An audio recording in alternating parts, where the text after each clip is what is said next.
जैसा कि हम सबको मालूम है कि दो ममालिक के बीच में जो कई दिनों से जंग जारी रही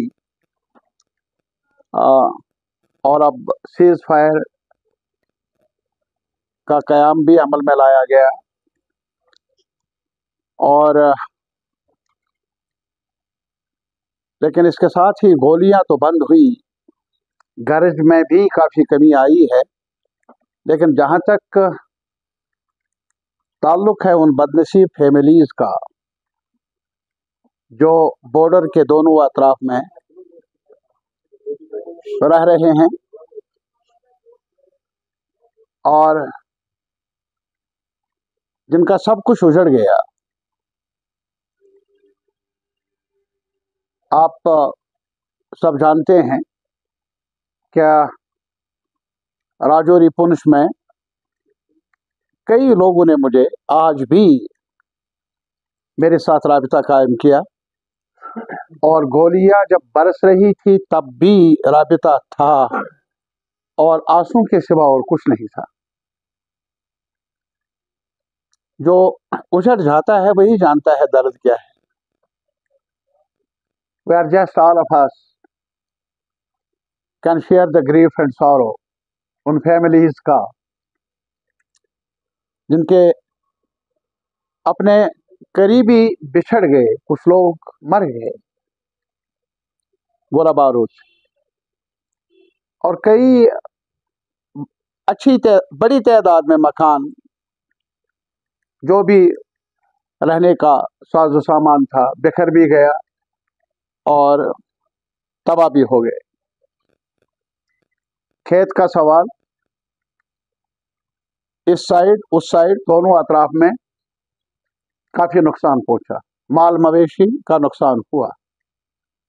यहाँ अगर आप देख लेंगे, आप तो खुद गए हैं वहाँ, मुझे उम्मीद है कि जहाँ तक हमारे रिपोर्टर्स का ताल्लुक है, जर्नलिस्ट कम्युनिटी वो नहीं जो वहाँ बम्बई स्टूडियो में, दिल्ली के स्टूडियो में जंग लड़ रहे हैं, वो नहीं, आप जैसे रिपोर्टर और मीडिया की रूह अब यही रही है, जो रिपोर्टर्स हैं जो अपनी जान की परवाह ना करते हुए शोलों में भी रिपोर्ट करते हैं, खबर देते हैं समाज को, आवाम को। आपने खुद देखा होगा, आप खुद गए हैं, कई टीम्स मैंने सुना जो उड़ी में चले गए, टंगदार, कैरन, ये पूरे हिस्सा बॉर्डर, इस तरफ के बॉर्डर में गए और आपने वहाँ खुद देखा क्या इस किन नाकुर्दा गुनाहों की उनको सजा मिल रही है। उनकी बहाली का सवाल है और उन लोगों के जिनके कमाने वाले बिछड़ गए, मर गए, उनकी रोजी रोटी का सवाल है। ये दर्द तो मिटेगी नहीं, लेकिन जो बचे हैं उनको जीना भी है। तो जिम्मेदारी है सरकार की। गवर्नमेंट ऑफ इंडिया से हमारी गुजारिश है, वो इसलिए है क्योंकि दो मुल्कों के दरमियान जंग रही है। ये अलग सवाल है, जम्मू कश्मीर ज्यादा ही उस जद में आ गया, क्रॉस फायर में आ गया। तो इसी वजह से बड़ी सरकारों की जिम्मेदारियां हैं कि वो अपनी जिम्मेदारियों को निभाए। जो भी सितमज़दा है, जो भी मुतासिरीन हैं, उनकी बहाली का इंतजाम हो और जिनका कमाने वाले मर गए उन घरों में कुछ रोजगार की सबील भी पैदा हो। हमारा ये मानना है क्या, बल्कि जो हमने तालीम पढ़ी है आज तक, जो समझा है, सीखा है, peace never comes, please note it down, peace never comes through the barrel of the gun. आया नहीं, गोलियों के गन गैरेज जरिया बने अमन का वो होगा नहीं। हिस्ट्री ने आज तक यही कहा है। Peace comes through peaceful means, peace is prosperity और पीस का अमल हो तो प्रॉस्पेरिटी साथ साथ रहे, तब जाकर बामानी पीस है। वो बारूद से वो प्रॉस्पेरिटी कभी मिली नहीं है हमारे अवाम को। और इस वजह से आज कुछ जिक्र भी है, कुछ लोग कहते हैं क्या अमेरिकन प्रेसिडेंट ने क्या कहा, वो पीस का अपने आप को जामिन समझता है।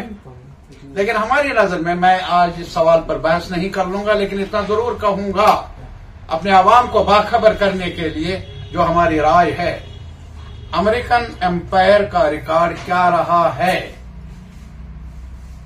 दुनिया के मसाइल के बारे में। अरे साहब, एम्पायर्स का, जो भी एम्पायर आज तक रहे, जो बड़ी ताकतें रही, उनका यही है ना कि कॉन्फ्लिक्ट्स को अपने स्ट्रैटेजिक मुफादात के लिए इस्तेमाल किया जाए। कॉन्फ्लिक्ट्स को अपने मकासद के लिए इस्तेमाल किया जाए, और अमेरिकन एम्पायर की यही कहानी रही है आज तक। क्या कुछ मिडिल ईस्ट में आज भी हो रहा है, मैं पूरे मिडिल ईस्ट की बात करता हूं, क्या कुछ आज भी फलस्तीन में हो रहा है। अरे साहब, सांसें भी रोकी गई है वहां, सांसों पर भी लगाम लगाई गई है वहां, आंसू पर भी कदगन है। ये आज की बात है, आज का चैप्टर है हमारी बदनसीब हिस्ट्री का वर्ल्ड वाइड। और अभी यूक्रेन में अमन के अलंबरदार हैं, लेकिन जो माइंस का डील होना चाहिए पहले, कारोबारी हैं, इसको समझने की जरूरत। बहरहाल आज नहीं, आज सिर्फ इतना ही मुतालबा मैं कर लूंगा, गवर्नमेंट ऑफ इंडिया को जिम्मेदारी लेनी चाहिए। जो हमारे लोग यहां जम्मू में, कश्मीर में, बॉर्डर एरियाज में, राजौरी, पुंछ, कठुआ, विजयपुर, आरसपोरा, यहां उड़ी में और केरल में, ये भी हमारे इलाके हैं, यहां उनकी बहाली की जिम्मेदारी लेनी चाहिए और फौरी कदम उठाने चाहिए, ताकि उन बहनों को, हमारे भाइयों बहनों को कुछ राहत मिले। ये हमारी अपील है, ये हमारी गुजारिश है गवर्नमेंट ऑफ इंडिया से, government of Jammu and Kashmir से।